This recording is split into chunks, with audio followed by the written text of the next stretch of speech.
जब मुझे first time पता चला कि मुझे फाइब्रॉइड है तो मुझे मालूम ही नहीं था फाइब्रॉइड होता क्या है। और डॉक्टर ने सडनली उसको देखकर बोल दिया था कि तुम्हें कंसीव करने में प्रॉब्लम होगी। अगर तुम कंसीव कर लोगी तो मोस्टली चांसेस हैं कि तुम्हें मिसकैरेज होगा। और ये एक बार नहीं होता, बार बार होता है। तुम्हारा फाइब्रॉइड का जो साइज़ है वो काफ़ी बड़ा है और इससे तो तुम्हें बहुत दिक्कत हो सकता है कि तुम कंसीव ही ना कर पाओ। हेलो एवरीवन, कैसे हैं आप सभी? आप सभी का स्वागत है मेरे इस चैनल में। दोस्तों, मैं आपके साथ आज अपनी ये फाइब्रॉइड के साथ मैंने कैसे कंसीव किया वो जर्नी शेयर करने जा रही हूँ। क्योंकि मैं जानती हूँ मैं अकेली नहीं हूँ, बहुत सारी ऐसी फीमेल होंगी। जब मुझे पहली बार इस बारे में पता चला तो मैं बहुत डर गई थी और बहुत ही डर में थी, मैं अकेला फ़ील करती थी। तो मैंने सोचा कि क्यों ना मैं भी ये चीज़ आज यूट्यूब में शेयर करूं और जो भी फीमेल्स को लगता है कि वो अकेली इस चीज़ से सफ़र कर रही हैं उन्हें ऐसा फ़ील ना हो। एक बार स्टोन का प्रॉब्लम हुआ था तो उसके लिए मैंने मेडिसिन ली थी। स्टोन का जब पेन हुआ था मुझे, मैंने अपना स्कैन करवाया था तो उस टाइम डॉक्टर ने इतना डीप स्कैन नहीं किया। और फिर जब बाद में मैंने 6 मंथ का मेडिसिन वगैरह ली अपनी, और फिर मैंने दोबारा ऐसा रीचेकअप करवाया अपना कि मैं देखना चाहती थी कि मेरा स्टोन रिमूव हुआ है या नहीं। तो जब मैंने वो दिखाया तो किडनी स्टोन तो एकदम से रिमूव हो गया था, मतलब स्टोन का कोई प्रॉब्लम नहीं था। लेकिन उस टाइम डॉक्टर्स ने एक और चीज़ डायग्नोस की, अब वो ये कि मेरे यूट्रस पर फाइब्रॉइड है।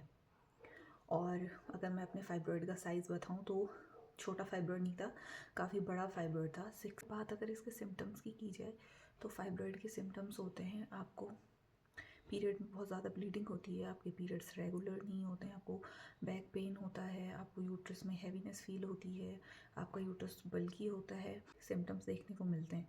लेकिन मैं आपको सच बताऊं तो मुझे कभी भी कोई सिम्टम्स ऐसा फील नहीं हुआ। लेकिन जब मेरा अल्ट्रासाउंड हुआ उसी के थ्रू मुझे पता चला कि मुझे फाइब्रॉइड है, काफ़ी बड़ा फाइब्रॉइड है। तो वो डॉक्टर्स ने मुझे बहुत डरा दिया था, ख़ास करके प्रेगनेंसी को लेके कि इसमें कंसीव करना बहुत मुश्किल होता है, तुम कंसीव नहीं कर पाओगी। बोलते हैं ना डॉक्टर आपको एक होप देते हैं, वो आप डॉक्टर ने एकदम मेरे को ऐसी बातें बोली कि मैं बहुत ज़्यादा डर गई थी और मैं बहुत ज़्यादा इमोशनली ब्रेक डाउन हो गया था मेरा। और एक फ़ीमेल के लिए बहुत बड़ी बात होती है ये चीज़ें और बहुत ही सेंसिटिव चीज़ भी है। अलग अलग डॉक्टर से जब बात करी तो कोई कहता था इसे ऑपरेट करवा लो, और ऑपरेट करने के बाद भी इसकी श्योरिटी नहीं है कि ये दोबारा से नहीं बनेगा, और साथ में इसकी कोई मेडिसिन नहीं होती। जब मैंने ये सुना कि इसका कोई परमानेंट सॉल्यूशन ही नहीं है तो मैं क्यों छेड़छाड़ करूँ। अभी तो मेरे पीरियड टाइम टू टाइम आ रहे हैं, तो मैं क्यों दवाइयाँ लेके जिनकी कोई श्योरिटी नहीं है, तो क्यों मैं अपने हार्मोन के साथ छेड़छाड़ करूँ, क्यों मैं ऑपरेट करूँ, क्योंकि इसकी गारंटी तो डॉक्टर भी नहीं दे रहे थे कि ऑपरेट के बाद तो दोबारा होगा या नहीं। तो मेरे एक एचओडी थे संदीप सर, तो उन्होंने मुझे बताया कि तुम नेचुरली कंसीव करने का ट्राई करना, अगर मिसकैरेज होता है कंटिन्यूसली तो तब जाके तुम इसको ऑपरेट का सोचना। बहुत सारे लोगों को फाइब्रॉइड के साथ भी कंसीव हो जाता है। तो मैं हमेशा टेंशन में चली गई थी, मेरा इतना इमोशनल ब्रेकडाउन हो गया था कि मैं क्या बताऊँ। उस टाइम मेरी सिर्फ एंगेजमेंट हुई थी, मैंने ये बात अपने फियांसे के साथ शेयर करी तो उन्होंने भी मुझे बहुत सपोर्ट किया। उन्होंने बोला इसके बारे में सोचो ही मत, हमेशा पॉजिटिव सोचो और जैसा तुम सोचोगे वही चीज़ें होती हैं, तो नेगेटिव चीज़ें बिल्कुल निकाल दो अपने माइंड से। मैंने ऑनलाइन स्क्रॉलिंग करना शुरू किया, यूट्यूब देखा, तो मैंने फाइब्रॉइड के रिगार्डिंग पतंजलि में भी सर्च किया और बहुत सारी फीमेल्स ऐसी थी जो कह रही थी कि उन्होंने योगा किया, कपालभाति, अनुलोम विलोम और प्राणायाम करके उनके फाइब्रॉइड जो हैं वो डिज़ोल्व हो गए। तो जब मैंने ये देखा तो मैंने कहा यार इसको करने में कोई बुराई नहीं है। तो अब बताती हूँ मैंने क्या किया। तो सबसे पहले मैंने अपना लाइफस्टाइल थोड़ा चेंज किया। मैंने देखा फाइब्रॉइड को कौन कौन सी चीज़ें ट्रिगर करती है। तो जैसे कि आप पैक्ड फूड अवॉइड करो, ज़्यादा फास्ट फूड मत खाओ। लेकिन मैं आपको सच बताऊँ, मैंने इतना ज़्यादा इस चीज़ को लेकर प्रेशर नहीं फील किया, मैंने सोचा ही नहीं उस चीज़ के बारे में। मैं 2 टाइम, एक मॉर्निंग में एक इवनिंग में मैं योगा करती थी। सात्विक मूवमेंट करके एक चैनल है, उसकी कुछ वीडियो फॉलो करी, उसका कुछ रूटीन था सिंपल सा जो मैं कर सकती थी, क्योंकि उसका काफ़ी मेरे को लगता है हार्ड रूटीन है। मैंने एनिमल लेना शुरू किया, अपनी गट हेल्थ को इम्प्रूव करने का कोशिश करी और जूसेस लेती थी, अपना लाइफस्टाइल थोड़ा चेंज किया, टाइम टू टाइम सोना उठना। तो मैंने अपना रूटीन कुछ टाइम तक सही रखा।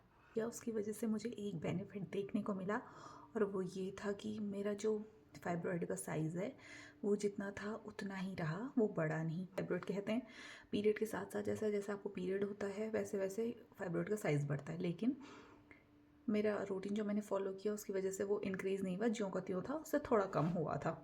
तो ये पॉजिटिव साइन मैंने देखा। मेरा हेयर ग्रोथ अच्छा हो गया था, मेरा स्किन टेक्सचर अच्छा था, तो मैं काफ़ी खुश थी और अपनी लाइफ में अच्छे से पॉजिटिवली इंजॉय कर रही थी।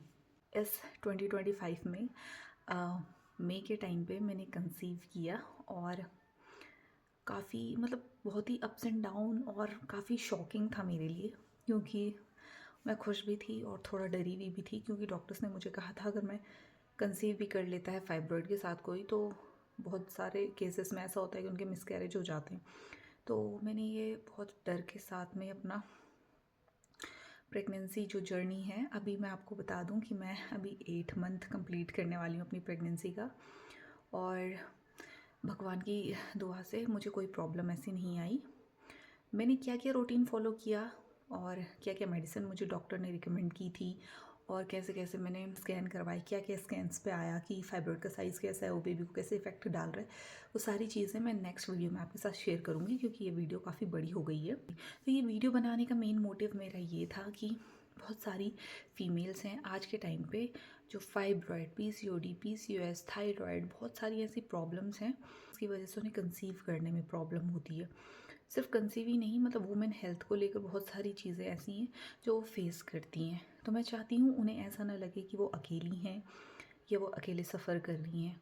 तो अगर आप भी उनमें से एक हैं जिन्होंने ये प्रॉब्लम फेस करी होगी, इससे ओवरकम किया होगा, या अभी उस जर्नी में होंगी, या अभी आप डर रही हैं, तो आप अपना एक्सपीरियंस, अपनी बात मेरे साथ कमेंट में शेयर कर सकती हैं और मेरे इस छोटे से यूट्यूब चैनल का पार्ट बन सकती हैं। तो जल्द ही मैं अपना सेकंड वीडियो इसमें अपलोड करूँगी। तब तक के लिए अपना ध्यान रखें और अच्छा खाएं, पॉजिटिव सोचें, मेडिटेशन करें और खुश रहें।